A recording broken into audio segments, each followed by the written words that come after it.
Ilang hashtag lang ba ang recommended na gamitin dito kay Facebook?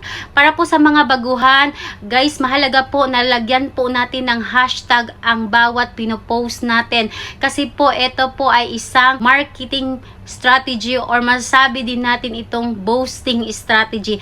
Kasi kapag meron po tayong hashtag sa ating mga pinopost ay mas nabu-view po ng wider audience, searchable po ang ating mga videos, kaya mas marami po ang makukuha nating views, comment at saka reaction compared po sa walang hashtag.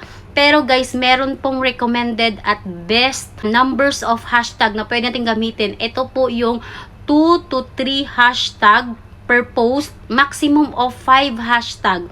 Kasi ito po ang prioritize ni algorithm na relevant din ang iyong hashtag sa iyong post.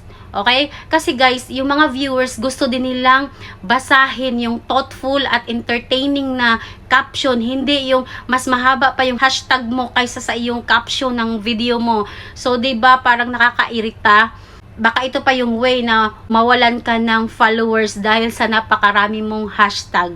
Kapag sobrang dami ng ating nilalagay na hashtag, guys, pwede po itong mag-cause ng spammy at inauthentic po sa ating mga videos.